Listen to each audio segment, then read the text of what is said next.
Belə bir sual paylaşmışdıq. Tamara adlı uyğunluq sualıdır. Faktoloji olaraq rahat sualdır, amma tip olaraq da bu cür sualları çoxlu işləmək lazımdır ki, imtahanda həm tez bir zamanda, həm də düzgün cavablandıra bilək. Sualın quruluşundan gördüyünüz kimi iki əsərdəki Tamara obrazı müqayisə olunur. 1.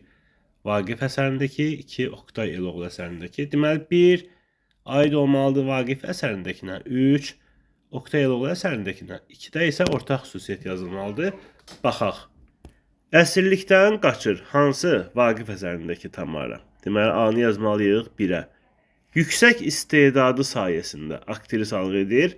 Bunu Oktay Eloğlu əsərindəkinə aid eləmək olardı, amma o yüksək istedadı sayəsində yox, sadəcə dil bildiyinə görə və Azərbaycanlılar oynamadığına görə onun üçün yol açılmışdı. Yəni, xüsusi bir istedadı yox idi. Deməli, B getdi, heç birinə yazılmır. Əsərin baş qəhrəmanı ilə eyni millətin nümayəndəsi deyil. Bəli, hər iki əsərdə baş qəhrəman Azərbaycanlıdır.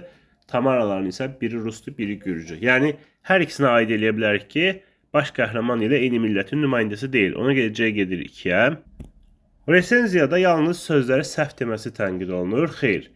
Video dərsdə də çox geniş toxunmuşduq ki, əslində orada Tamaranın təkcə sözləri səhv deməsi yox, həmçinin adət-ənənəni, bəzi o əxlaq qaydalarını, sosial qaydaları bilməməsi də rol oynayır və bu məsələdə Oktay əslində Tamaranı günahlandırmır. Deyir, necə ki, bir Azərbaycanlı gedib rus kimi oynaya bilməz. Çünki dərinliklərinə qədər bilmək üçün sən belə deyək də ömrün boyu yaşadığın millətin qaydalarını daha yaxşı bilərsən, yoxsa teatrda canlandırdığın obrazın aid olduğu millətin nümayəndələrini mi?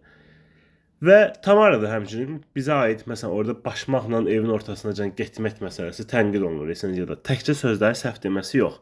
Deməli, D-də heç yerə yazılmır. Əsəri oxuduqda məlum olur ki, oğlu var. Bəli, bu məlum olur. Düzdür, obraz kimi iştirak eləmir, amma əsərin sonlarında, o Oktay Eloğlu əsərindən söhbət gedir, Tamara səhnəyə çıxmaqdan imtina edəndə Xaspolat ona deyir ki, əvvəlcə sərt davranır, sonra görür xeyri yoxdur. Deyir, bu gecə ölmüşəm, məni yerdən götür. And verirəm sənin oğlunun canına. Bax, belə bir ifadə keçir orada. Deməli, oğlu var ki, bunu deyir. Ona görə E gedir 3-ə. Düzgün cavab belə olur. 1A, 2C, 3E.